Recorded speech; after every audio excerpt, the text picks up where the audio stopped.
A man who evaded justice for decades, a serial killer who preyed on the forgotten, and a confession that shocked the world.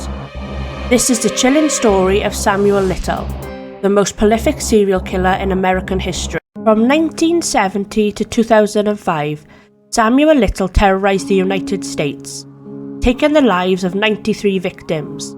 The FBI has confirmed at least 60 of these murders, but the real number may be even higher.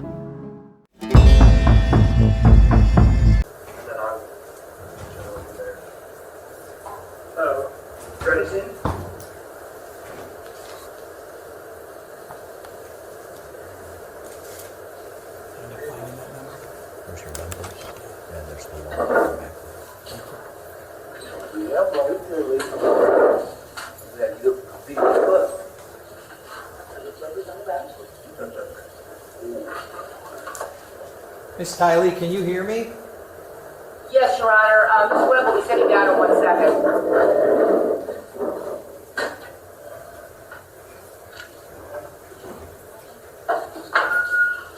Good afternoon, Your Honor. Good afternoon. And for purposes of the video, can you hear me and also see me for the purpose of today's hearing? Yes, Your Honor.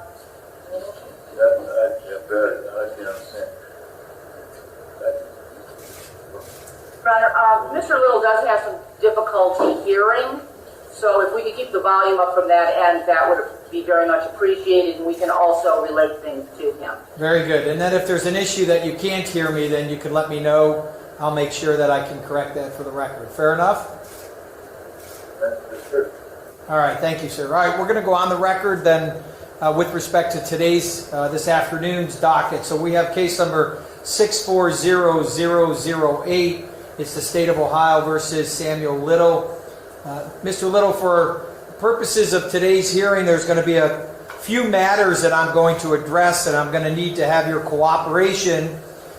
This case has come before this court, and on a prior date, I have appointed counsel to represent you. For the record, on July 10th of this year, I appointed the Public Defender's Office. And so for the record, if those of you who are there in California, to just state your name for the record. Samuel Little. Thank you, Mary sir. K. Tiley and Terry Webb.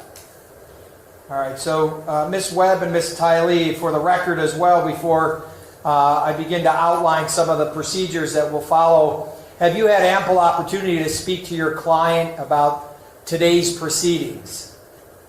Yes, Your Honor. We've had an opportunity to speak to him by phone twice. We met with him yesterday and again this morning.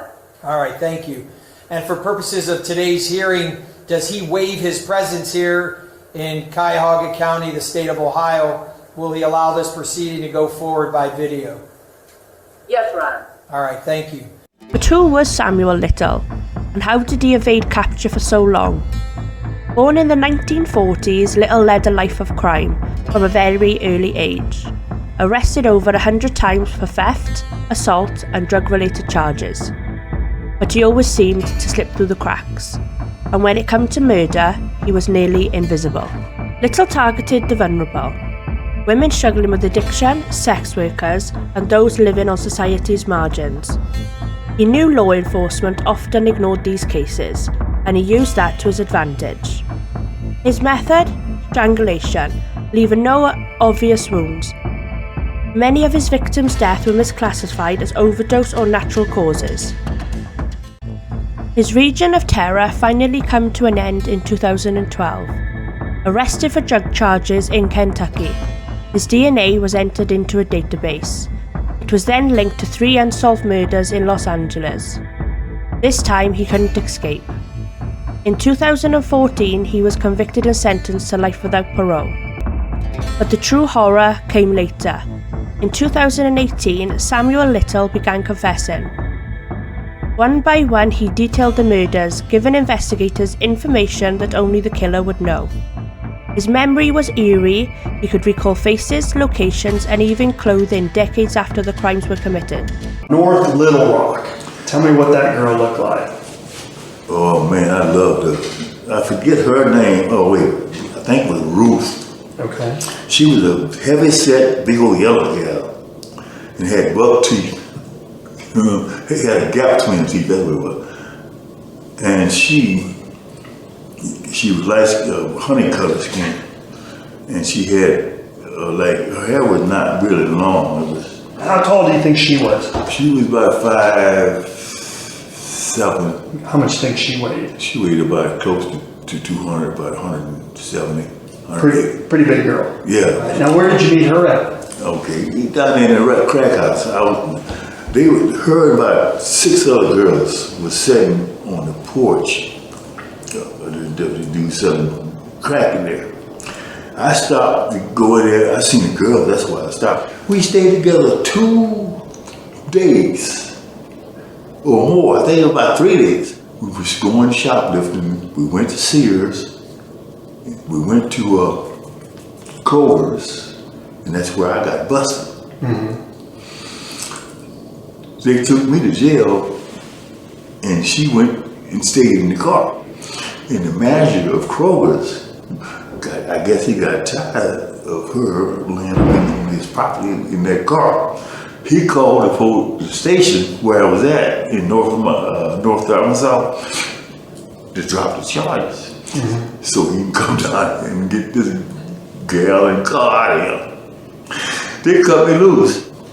So we was headed toward that place where Walmart's original store been. I whipped off the road and back into that little woods.